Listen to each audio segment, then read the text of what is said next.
one of those books, or did you? Not Dummies. Yeah, for Idiot's Guide. Yeah, I Okay. had a deal going with Idiot's Guide, not the yellow ones, but the orange ones. Mm-hmm. And that's actually what took me to self-publishing, because it turned out my uncle had been a commercial artist, and he had put out a couple books, and he had just invested in a new printer that could do short run, like maybe 100 at a time books. He said, "Man, why are you dealing with these guys? Let me show you the money that you can make doing it on your own," because I already had a mailing list, and that's maybe another story for another episode. Mm-hmm. But yeah, so I know all about their outlining process. That outline, that was part of the reason that I bailed on it. That outline took about a year, and I was like, wow. this book's never going to get out.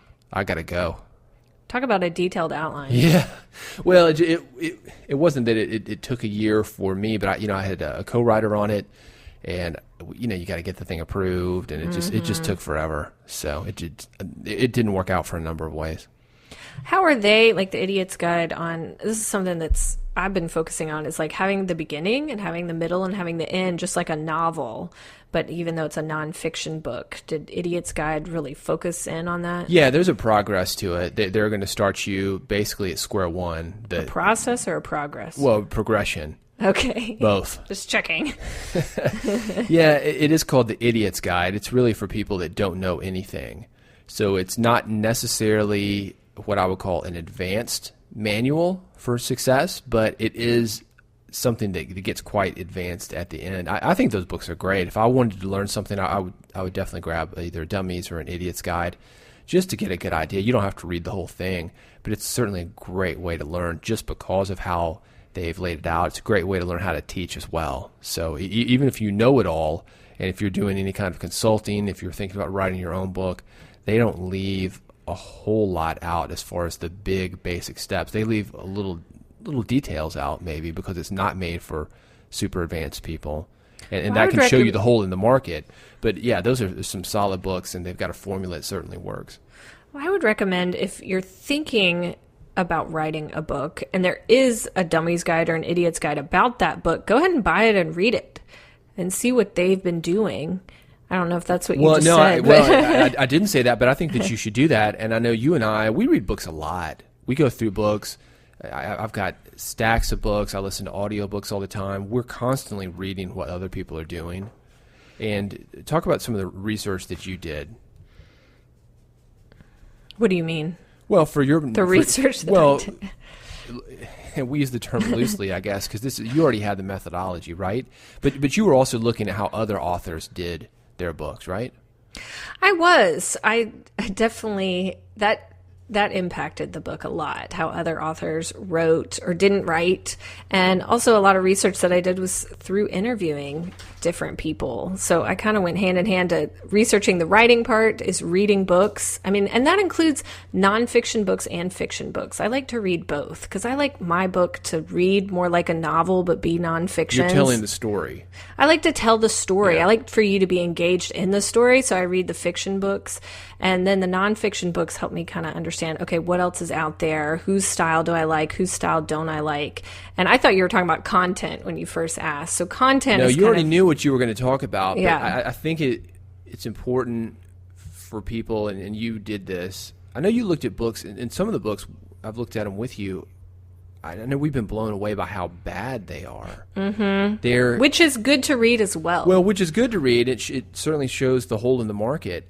But I think that some people don't want to read books, one, because they're thinking, oh, that's just going to frustrate me. I'm going to be intimidated by it. Or anyway, bottom line for me is that it could be intimidating, but it also shows you what's out there. It shows you what you need to aspire to. Or what it can do is it can highly motivate you, because there are some very, very poorly written books that are selling like hotcakes. But when you look at some of these books and then you look at the reviews on Amazon, you can see why some books fail and some books succeed. Mm-hmm. So I think it's important not to just get the very popular books, but see what's coming out there, especially if you're going to self-publish. Most of the self-published stuff sucks. Mm-hmm. It absolutely sucks. And on that note, I am self-publishing. So, but you got to do it the right way. That'll be another episode. Yeah, we can get more into exactly the process. But I want to talk about one of the processes here, actually writing it. Talk about writing and how many words you're doing today and what that looks like to you. Yeah, when I first started out back in November writing this book, I was going on, okay, I need to write so many words per day. For me, I was writing about 1,500 words a day. And that felt good. But then the book just kept getting bigger and bigger and bigger. I mean, you mentioned that the first section is like 55,000 words. Was that because you changed the outline up and thought more stuff needed to be added, or are you just long-winded? Probably the latter. Maybe both. But not going to lie to you. But it just kept going. Like I just kept writing and writing and writing. And I just felt like it was never ending. So what I did was I was like, okay, this isn't working for me because it might take me 2 hours to write 1,500 words. It might take me 5 hours to write 1,500 words. And I have other things to do. So I decided, okay, I'm going to change this up. I'm just going to say, all right, I have from 9 a.m. to 12 p.m. in the morning. And that's my chunk of time to write. And I'm going to write as much as I can. That didn't work well either. I did that for a couple months and I wasn't writing as fast. I was editing myself. I was watching the clock. I wasn't as invested in it. So what I settled on, which has actually worked for me really well, was as I told you, I have my outline broken down into little mini sections per chapter. And I've started writing a section per day. And if it's long, if it's short, whatever it is, they're usually about the same length, but I write a section a day and I can actually like check things off the list and see my progress as I go through the book. And they usually take that time in the morning that I've allotted. And it's actually worked really well for me. Yeah. Yeah. I think it's intimidating to look at a book when you think, oh, it's 300 words. But if you were to take those 300, did I say 300 words? You said 300 words. 300 I've pages. written that book like yeah. 1,000 times.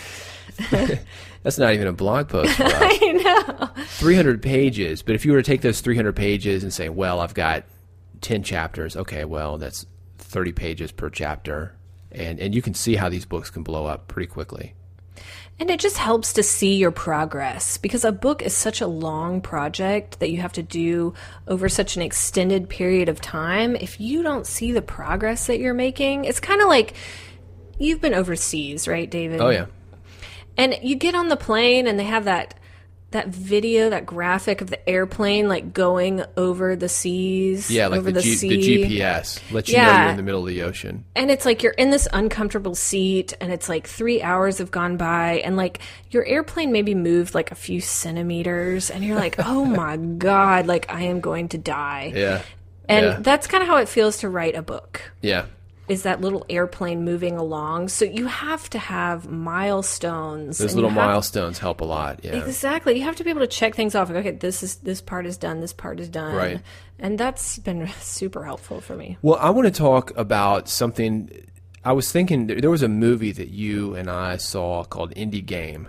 Remember that? I love that movie. So Indie Game is about, I guess, game developers. Is that programmers, game developers, independent guys? Video they would game release developers. their games on, I think, like Xbox, maybe iPhone, iPad.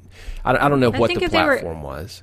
They were one of them was Xbox. I was going to say they were Xbox or PlayStation. Or anyway, like whatever it was, it's all the same because some of those games have branched out to more than one platform. And there was one guy, and he had this game. I think it was called Fez, like the hat.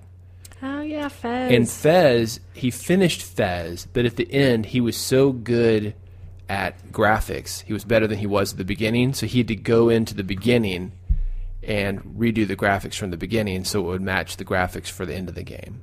Yeah, he was doing like a pixelation type graphic. Yeah, and he just got better. And I think writing is the same way. I know for me, I've had to go back and say, well, maybe the first chapter is like I wasn't warmed up, right? Like a good vocalist, the first song is always a little bit rough till you get warmed up.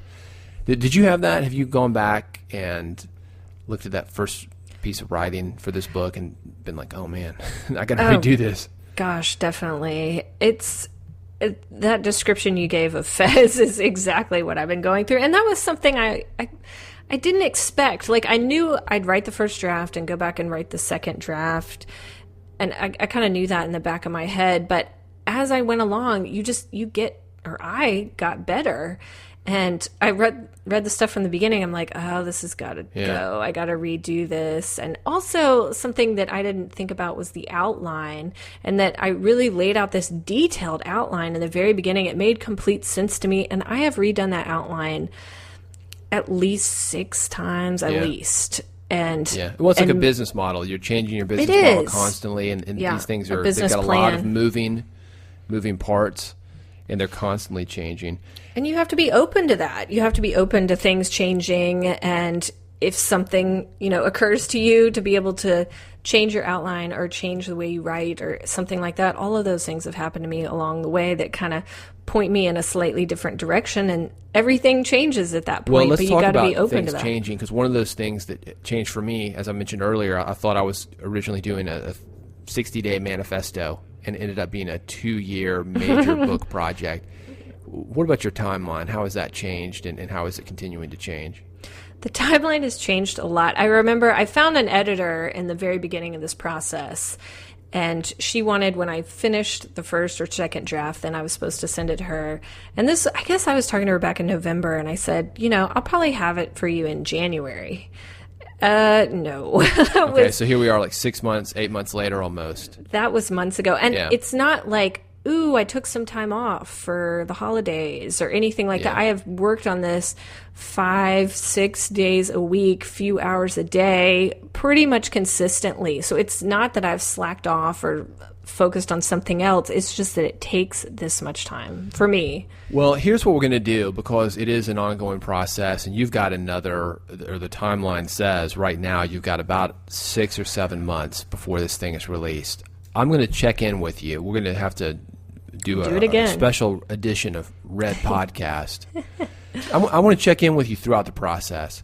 I think this is something that will help anybody listening that's thinking about doing a book, because when you read a book, you're seeing the very finished result, the final result, and you don't think about the idea and the writing and the editing and the typesetting and the graphics and how long it took to get that book to you. All you know is that you've got it in your hand.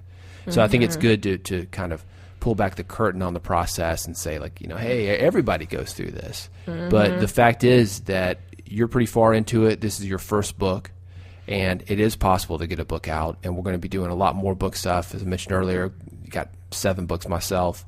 So I've certainly been through the process, helped a lot of other authors. So we know a little bit about books. A little bit. Here at Red HQ. Yep. If you got questions for us, redpodcast.com is the URL.